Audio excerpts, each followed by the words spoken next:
You're listening to the Smart Nonprofit Masterclass with me, Jose Gomez, founder and CEO of nonprofitwebsites.com and Net Ministry. If you're a leader in a nonprofit organization who wants to reach more donors, volunteers, members, supporters, and the community that you're serving using the power of the internet, then I'm already waiting for you in today's episode. So let's get started.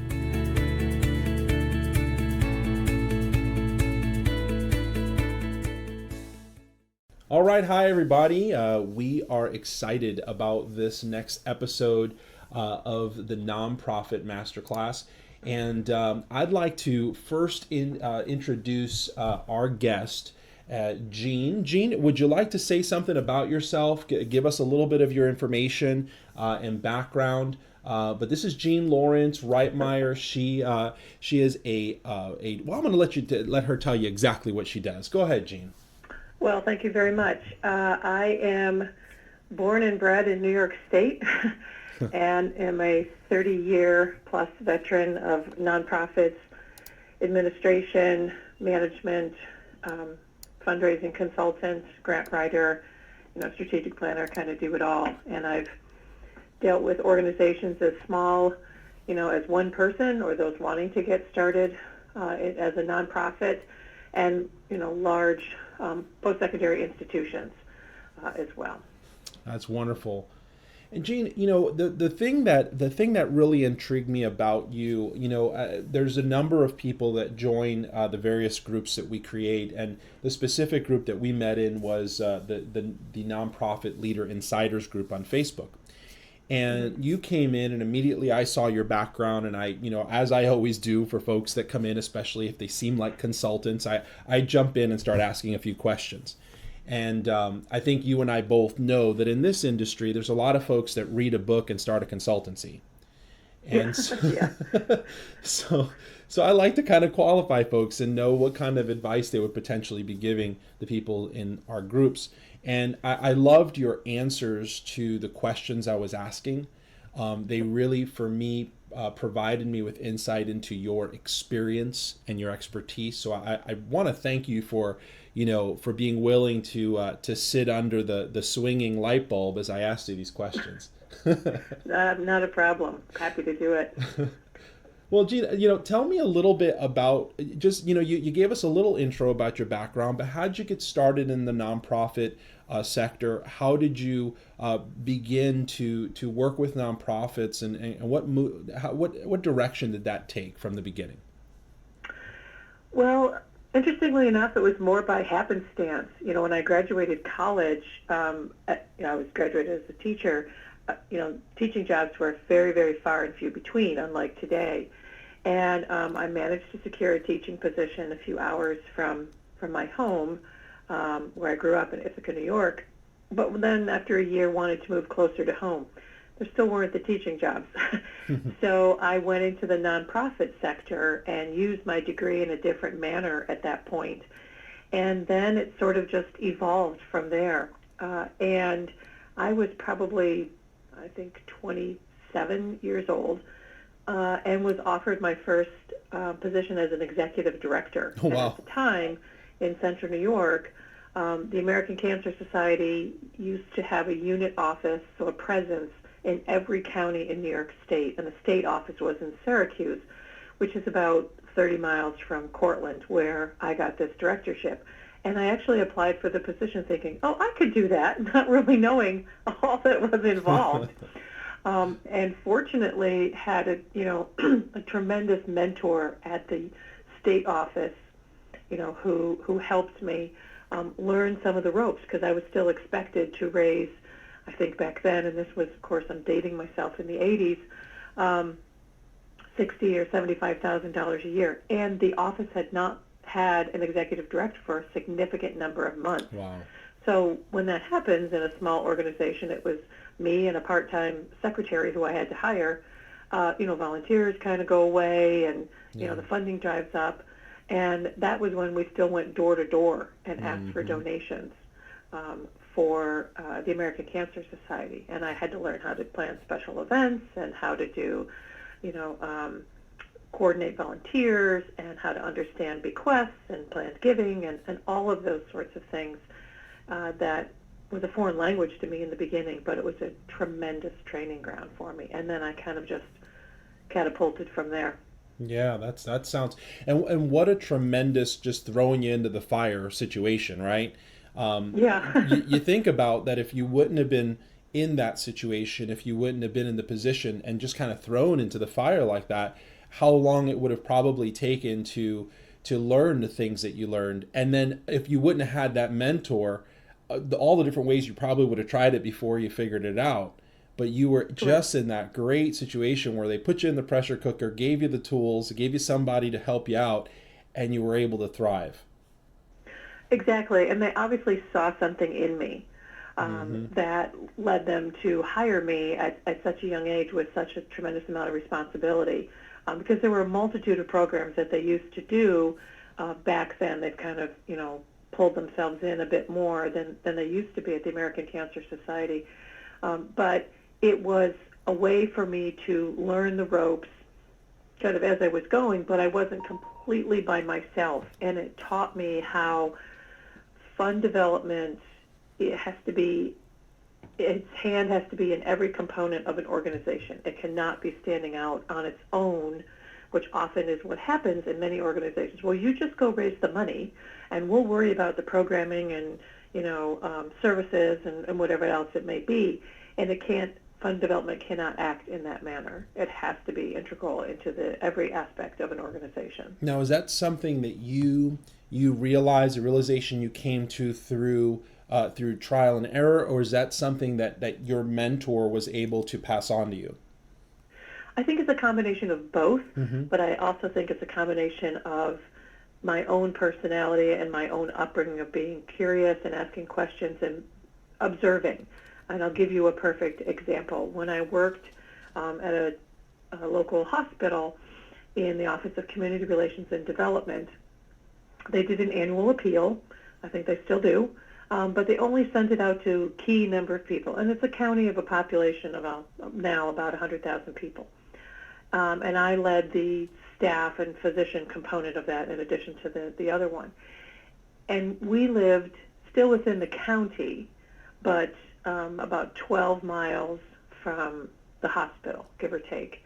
When I left that position, and we still lived in that house for a number of years, not once did I get a solicitation letter from that hospital to donate. And I gave birth to children at that hospital and worked there Wow. for 7 years. So they only were, Ithaca-centric as far as, well, we'll just ask the wealthy people to give us money, not understanding the complexity of who their consumers were of their services and how they could cultivate them. So it was a matter of me saying, wait a minute, this doesn't make sense. But having them switch was, and I don't know if they have, was quite difficult because it was one of those, we've always done it this way, you know. Yeah. And how difficult is that when an organization doesn't really take development and weave it into all the various pieces of what it does? It now isolates development into its own bucket. Now that's now has zero momentum. You have to sit there and constantly churn that wheel instead of moving it through the organization. Still have some dedicated efforts to development, but weave the culture of development with throughout the organization. Is that what you're saying? Exactly, because it's extremely difficult to raise funds in whatever venue. If you're talking about grant funding, if you're talking about planned giving, major gifts, that type of thing, if you don't know what's truly going on within the organization. I have a client now where I had to say, this is a youth program, said, where do those kids go to school? What is the age range of those kids that you're serving? What is some of the demographic information, as opposed to, we just need X, and sometimes I have to say, well, how much does X cost? Right. It needs to be integrated within, so there's a clear understanding, because that's what funders, and the funder can be an individual, could be a corporate support, it could be in kind, it could be a foundation or state or federal funding. They want to know those details. Absolutely. Capturing, I was just talking with an initiative. Rotary has a youth initiative that they put together, and the numbers and the proof and the statistics coming out of the activity that they're doing is just so staggering, so outstanding. It's a charity that really truly has numbers, metrics, and proof, which is so important to put up front when you're not only structuring your appeal, but just in all of your communication. The mission isn't just the mission anymore; it's actually tangible evidence, and it's real traction. So it's important there, like you're saying, to be able to pull those things, understand your organization, your mission, and what deliverables you're putting out there, so that development can be weaved in carefully and crafted into your daily messaging. Exactly. And the same component of that also goes into if you were running, a regular business. And a nonprofit is just, at its very simplest forms, is a differentiation in tax codes. Yeah. And if you were an investor in a business and they were going to say, well, if you give us $1 million and we're going to try to, maybe, I don't know, think about and plan, and maybe we'll come up with this great new invention. As an investor, you'd be kind of like, but how do I know you're not just going to waste my money? Exactly. And so your point is spot on, that there has to be some sort of measure, not to make busy work. I've had to do New York State, statistical reports that were 18 pages long, but to measure, to say, I could say of a program that I used to direct that statistically 100% of my kids graduate from high school as a dropout prevention pre-collegiate program on time, and 62% of them went on to post-secondary education, and another percent, blah, blah, blah, did. Phenomenal. Those are measurable. Absolutely. I can count the kids, and the impacts that it had, not just say, well, we did these activities, and, the kids were happy. It's not measurable. So the purpose of a nonprofit isn't just to have meetings? Right. Or just a process. Just a process. I want to talk to you a little bit about that, because as we talked before today's interview, a little bit about the different nonprofits and kind of at the juncture where we find a lot of our clients. And one of the things I'd like to really pick your brain about here, that I know that folks will really relate to, is about the real top concerns of nonprofits. And we know that they're at the top of the ladder of these concerns. Funding is always the top one in just about any survey that's done. Followed very quickly with volunteer needs and board cohesiveness, and either the board's either micromanaging or they're not managing enough. So board level type of management is important, governance, those types of things. But I want to get from you, I know what the leaders are concerned about. What are your top concerns for nonprofits when you walk in? What do you look at that might be maybe a little different than what they might be concerned with? Well, I think it goes with the top priority for many leaders or organizations, regardless of size, pretty much, is that funding component. But I come at it from a different angle. I look at their ability for their funding sustainability. Too many nonprofits, small, medium, even large, ones I've worked for in full-time capacities and also as a consultant, rely on a single source funding, meaning they only rely on grants. Yeah. And they rely on the same grant, or they're chasing the money. They're reactive to their funding sources as opposed to being proactive in their funding sources. And if I had a dime for every time I said what I will say in a second, I could retire. I cannot tell you how many nonprofits do not have an endowment. And I say to them, you can start an endowment with $25 and open a bank account. Oh, yeah. We've talked about that at our board meetings. We talked about that last year. We talked about that 5 years ago. Oh, yeah, we really need to do that. Open the account.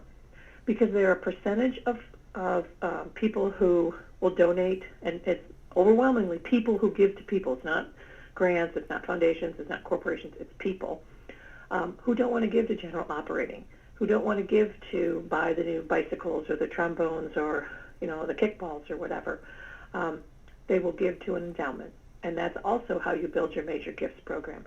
And time after time after time, and these are organizations that have been in doing their work for 20, 30, 40, 50 years or more, still do not have an endowment. And that's how there's revenues, there's grants, there's endowments, there's major gifts, there's planned giving. um, they have to develop those, and they go hand in hand with their marketing strategy. And many of them don't, just like we talked about a minute ago. They set fund development, just write some grants. That's all I want you to do, just write some grants, you know. And it's far more than that. So I look at it from a different angle on how sustainable are you in your funding streams and how diversified are you? So that if something happens, which I've seen it happen, and I've had to negotiate with funders, for nonprofits, and a funder will say, "I'm sorry, we told you last year, 3 years ago, we were only going to fund you for this long, and we're not going to fund you anymore. We believe in your program, but this is the limit," and they're out $150,000, and then they have to, or even less, and have to turn off the lights and lock the door. Yeah, absolutely. And I find that there's two. This is a such an important point that you're making, Gene, because so many times nonprofits, the leaders and the founders of nonprofits, they'll start a nonprofit for a project or for a specific idea. And so their interest is very short-sighted. They want to just fund the next project or fund the next component of their vision, because at the beginning stages, buying a building seems like a huge deal. But in the scope of the next 100 years that this nonprofit may be around, that's a very small piece of a very large puzzle, isn't it? Yes. And so sustainability becomes so important because it's not really about your next project. It's about how many years and how many people and how many lives you're going to touch over the entire lifetime of the nonprofit, and how do you approach it in a way where you can ensure the survival and continued support of your organization. But I also find that too, it does tie together with the way that individuals are educated about finance. And so they approach the nonprofit a lot of ways like they approach their own finances. We're trying to just buy the next car. We're trying to fund the next thing, instead of looking at a lifelong career, looking at a lifelong retirement plan, looking at the way that money operates and making money with money, building investment income. And a lot of that is really what you're hitting the heart of, is how do you create something that's sustainable, that's long-term, and still funded in the short term?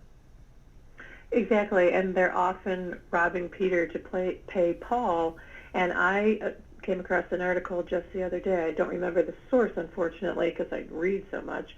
And I think it was Chronicle of Philanthropy, and it was about one of the biggest issues that is hitting nonprofits is that they're not paying their payroll taxes, because the money comes in, they need it over here, and they're moving it that way, and they have to, and so then it comes due, and they're like, we don't have that. So they just, okay, well, we'll deal with that later. We'll put that in the back closet. We won't deal with that.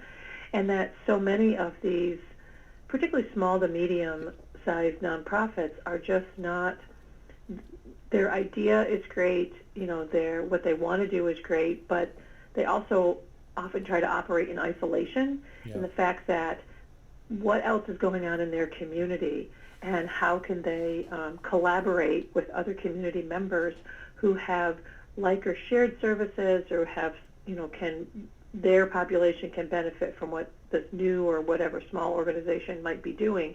And so they think they're the only ones, who've ever thought of this. And then they get themselves fiscally into trouble. And so then programs start dropping, or staff starts getting laid off, or they cut their hours, or whatever it may be. And pretty soon, they close up shop. And I know for me, 20 years ago, I was a director of youth services at a community action program. And this wasn't our fault, but we applied for our federal award, which we had gotten in previous cycles. And Cortland County, New York, is a rural county. I tell people there used to be more dairy cows than people. And there are now only 48,000 people in the entire county. But it was a categorical federal grant from Department of Health and Human Services. And so the population of New York State had gone down. This was, in the 90s. And so all the urban areas in New York, Syracuse, Buffalo, New York City, Rochester, Albany, got their funding. And we did not, even though we scored high enough to receive our funding. And that then, was part of our state funding, trickle all down. That was 20 some years ago, and this county, and I live in Cortland County, still does not have a runaway and homeless youth program. 20 years later. Wow. So the community still hasn't gotten together, and there's the typical Catholic Charities and Family Services, and and the Community Action Program is still there, but they're so busy with so many other things, and being reactive to their funding sources, and not looking beyond their borders to say, how can we come together and work together with members of our community who are not in the nonprofit world to say, let's work together to make this community a better place to live for all, Yeah. as opposed to just being out there on, well, so-and-so is on Main Street, and so-and-so is on First Street, and so-and-so is on whatever, and that's only the population they serve. They're still all members. And so I've said for, most of my entire career, human services, this is about community development. At the bottom line, it's all about community development. It really is. And, yeah.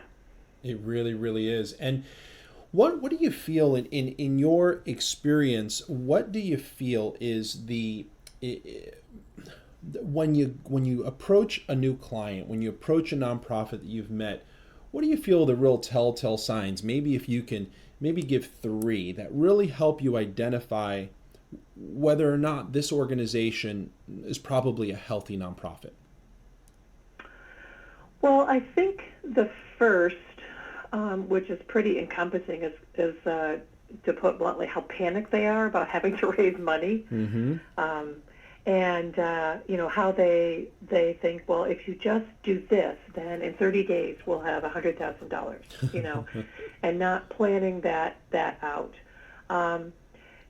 And also that, like I talked earlier about the diversification of their funding and the stability Mm-hmm. of their funding and that sustainability of it, and that they've relied on so few sources of funding throughout their 5, 10, 20-year or more history and stuff. And I think the second is kind of coupled with that, like I mentioned, is that they keep chasing that money. So, well, if we just create this program, then we can hire some more people, and then we'll get that X amount of grant funding. Then we'll be okay because we can, spread the directors, 10% of the executive director's time, and the, CFO, and blah blah blah type of thing. Mm-hmm. And then I think the third is that in that, and it's all kind of interconnected, is then they spread themselves too thin. So I do work for an organization right now called 21st Century Facts. It's new. It's exactly what you're talking about. Mm-hmm. Started by an individual, and they want to be all to end all. They list 52 things that they want to bring up as issues. And in a recent board meeting, just for me to say, okay, let's choose 3 issues that we're going to focus on as an organization in 2018.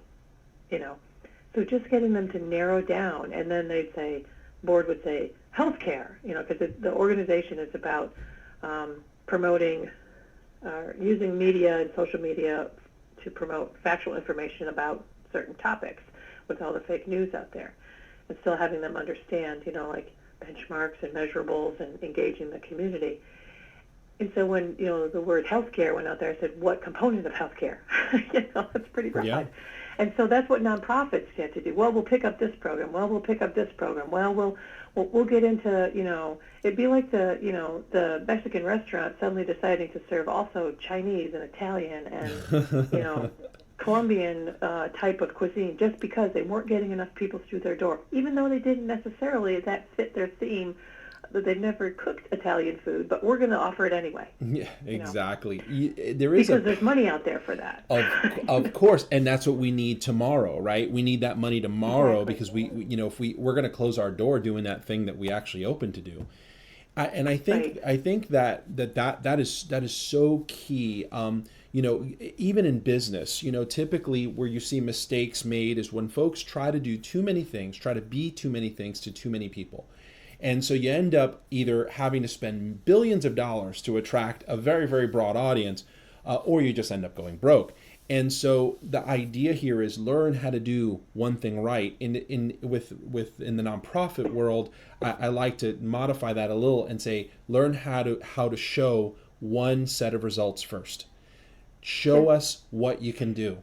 Show us that you can actually meet that core need that you were started to meet, and then expand from that, and be careful to continue that same thread, that same culture, and that same result set. Leverage what you're doing rather than spreading it through too thin. Exactly, and make it understandable, to the common person. Yeah. When I write my much larger grants, and I've written, federal grants for many of the departments down there, and state and private corporations, I would actually hand, close to my final draft to my husband, who's an IT guy, doesn't know anything about funding, nonprofits, except for what he's maybe gleaned after 27 years of marriage. And I'd say, please read this, and does this make sense of what we're trying to say and accomplish? And sometimes he would come back and say, wait, I'm confused about this. So that if, somebody dropped from Mars, as we used to say, and couldn't understand your application or your solicitation or whatever, then how do you expect them to want to invest their money, time, whatever, into your organization? You may think it's fabulous. You may think it's the best idea ever to help, the little squirrel that might be going extinct. Not everybody else might, because they don't understand it. And that's where I think a lot of nonprofits don't do a great job in really saying what they do, and as you said earlier, what they do, and the investment from individuals or funders makes an impact. And that makes the world better. Isn't that what we want? We used to say, when I started so many moons ago, we hope to put ourselves out of business in human resources. Mm-hmm. Well, I'm still here. And so are a lot of the veterans who have been around for a very long time, because we're not putting ourselves out of business. But are we making a difference? And that's sort of, a real barometer. If those people who will be listening to this, if they go out and ask, quote, the everyman in their community, and ask them, do you know whatever their said organization is, do you know what we do in this community and what an impact we have? And they might be surprised how many people do not know.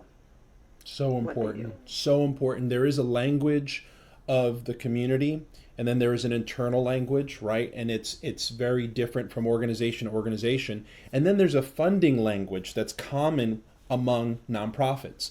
And for me, I find it fascinating that for most nonprofits, they don't really know when to use what language. So they start using funding language to the public, or they use internal tech speak, if I could say that phrase, to the public. And then, internally, they don't even understand the language of funding. And so I think it's so important that nonprofits do understand that, guys, you have your message out to the public. You have the plain man speak, the very very itemized and understandable message that you want to put out. But then internally, you're going to have your own process language, your own acronyms, your own way to talk and way to refer to things. You just have to make sure you understand the difference between those things. And for many of you that have nonprofits and are really at the starting phase and not a lot of experience and not a mentor like what Gene had to teach you what all the different pieces of funding language are, like planned giving and endowments and bequests and those things, that's another language you've got to pick up. And it's not so much you've got to pick up the words, you got to pick up what those words mean, because they're critical to you and you're missing something. There's also I love this communication strategy. When you take something, you take a need that someone has, let's say a community has, and you identify it's the hell heaven type of scenario where you're defining the hell, you're defining the problem and the depth of the problem and all of its even peripheral consequences. And then you're defining, what does it look like? There's now the heaven. What does it look like when those problems are solved? What is life like? What are the advantages? What are the peripheral advantages?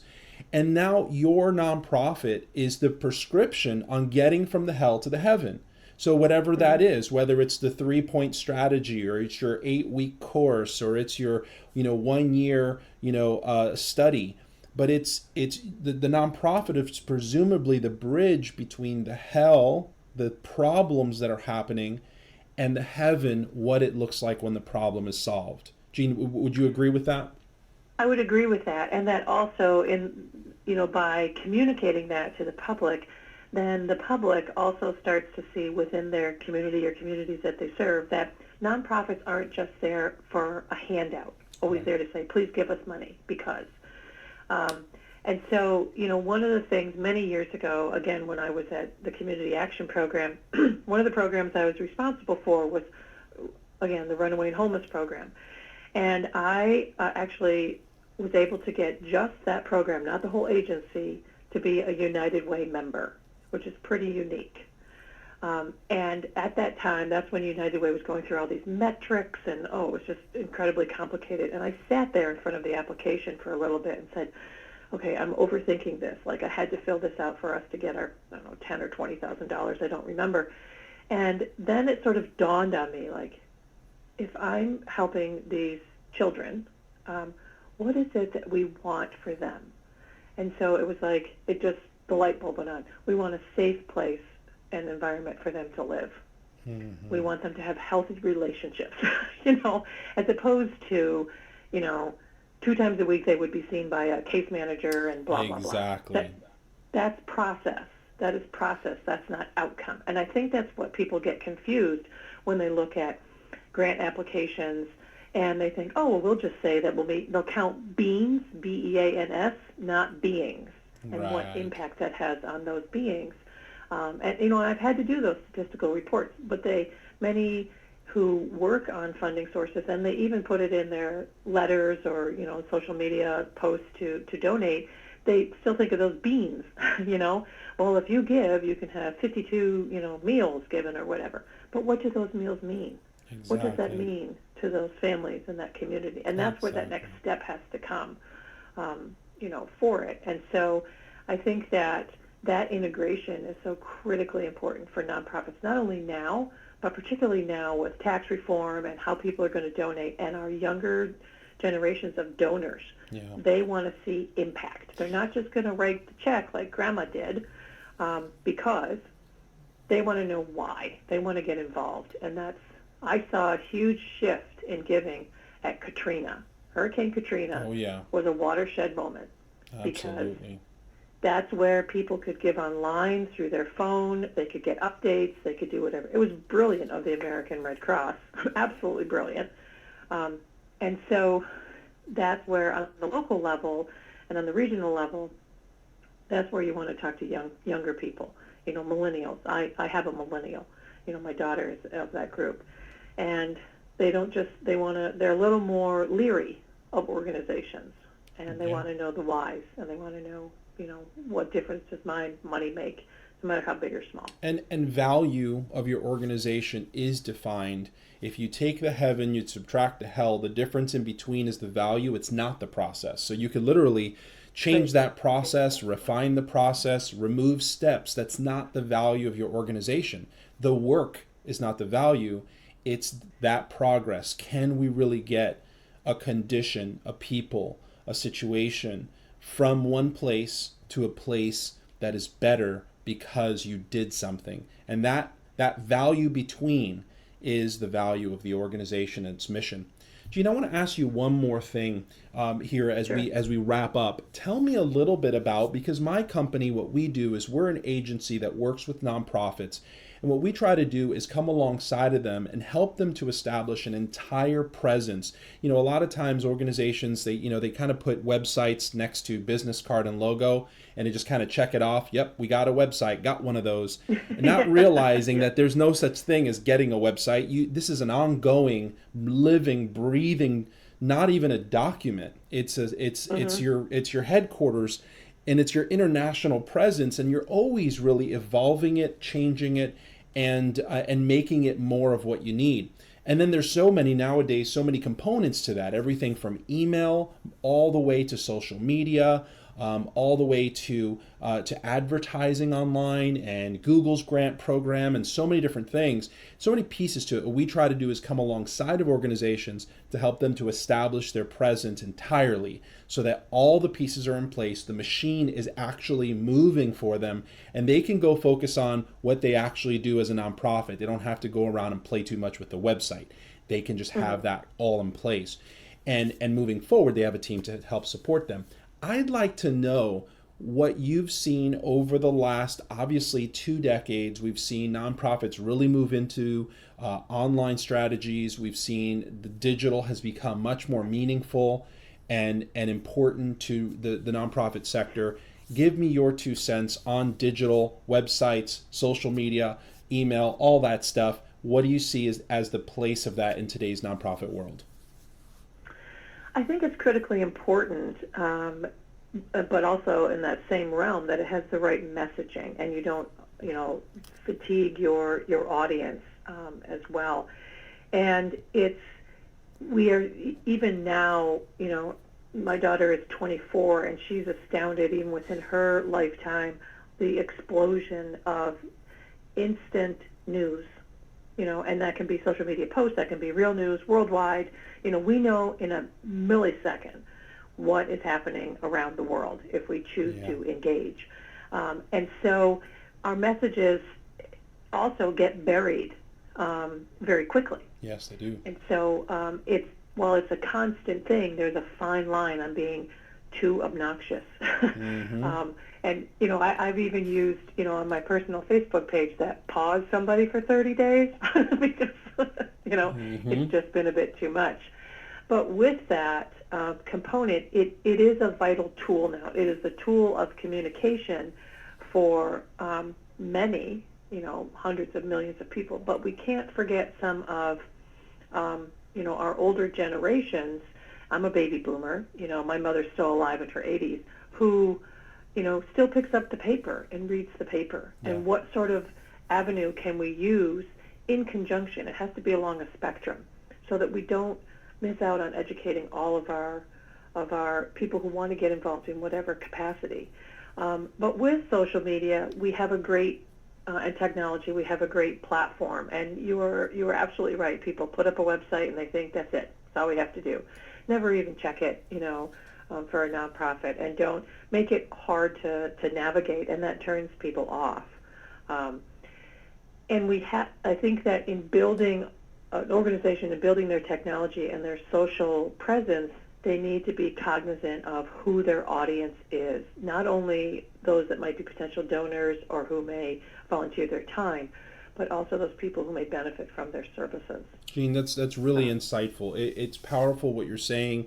Messaging really being, and what I would add is positioning, learning how to do that. I think multi-channel strategies are really important. So, it used to be really important that you had your website together. Now it's more important that you kind of get your website going, put the pieces in place, but marry that with all the other pieces. So like, for example, social media, for example, email, for example, using things like mass phone calls. All those pieces can be laid over each other to create a really comprehensive communication strategy. And at the end of the day, that's really what the internet is really used for in the life of a nonprofit. It is a communication tool.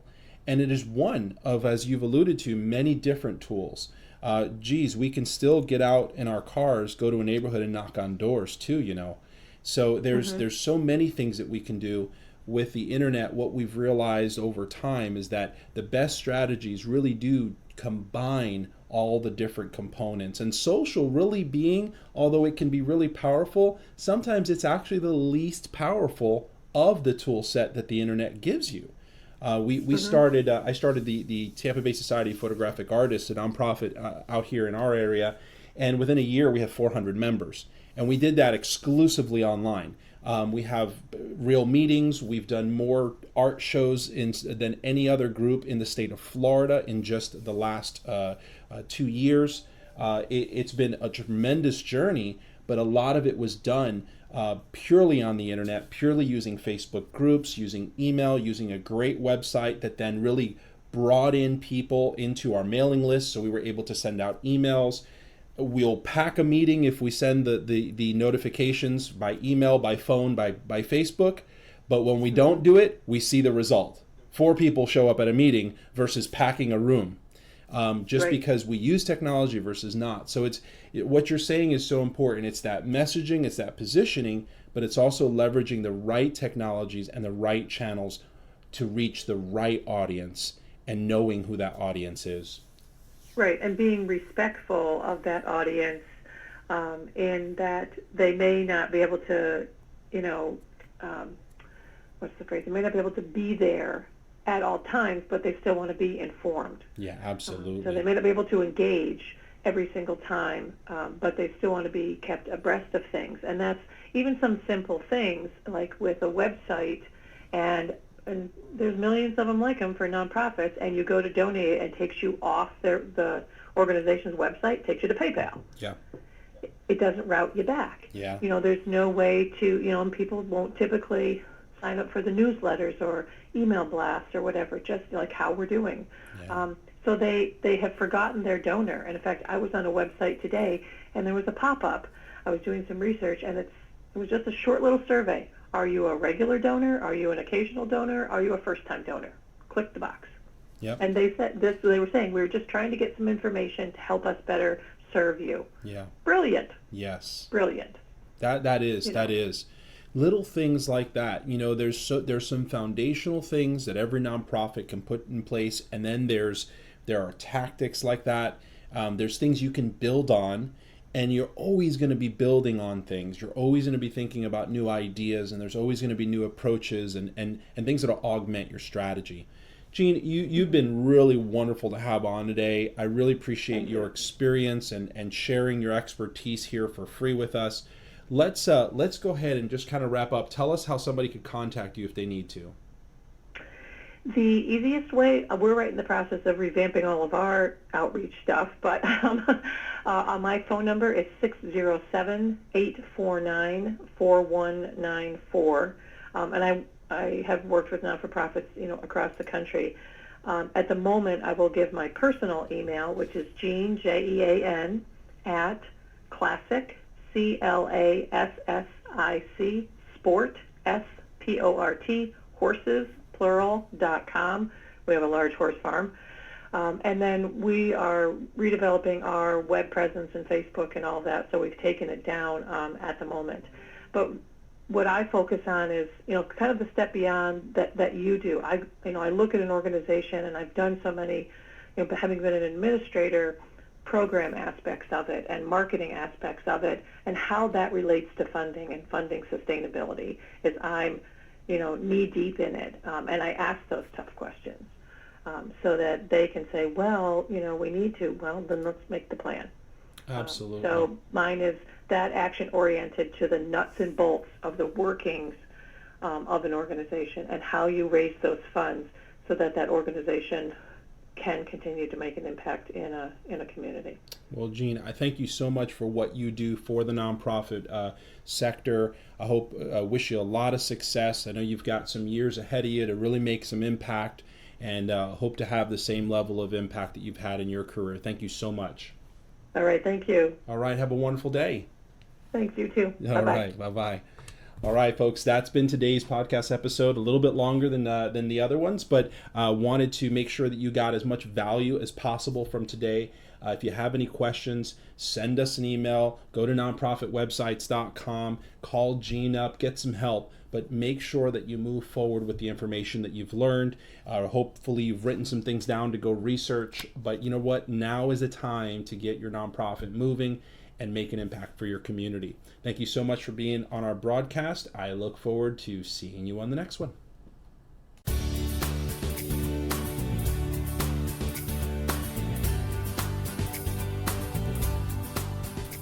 Hey, thanks for tuning into today's episode of the Smart Nonprofit Masterclass. It's been a great episode, and I hope that it challenged you in some way and provided you with some tools to build, advance, and market your nonprofit. But before you go on to your day, I want to tell you about a free resource. Are you the nonprofit leader who wants to raise money for your cause, get the message out, inspire and engage your board, increase the influence of your organization? Maybe you want to attract talented staff and volunteers, or keep your supporters better informed about your wins. Maybe you even want to just establish a great reputation in your service area and in your industry. But you find that you lack the funding you need, you don't really know where to go next. Maybe you're even scared of running out of money and resources before your mission is successful. Well, we completely understand your fight and how important your mission is to this world.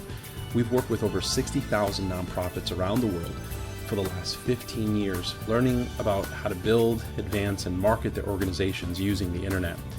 We have a proven success formula that we've put together, and it helps organizations accomplish their mission, get more funding, find the right donors and volunteers, and ultimately get their message out around the world about what they're doing. So they don't have to shut down, suffer from insufficient funding, attract unreliable people, or ultimately fail their mission. We've got a free checklist for each phase of our formula, which we lovingly call BAM, and they're available right now at nonprofitwebsites.com. So go download what thousands of other nonprofits have already started using to become the organization that they've always really strived to be. And it's 100% free, so you can't lose.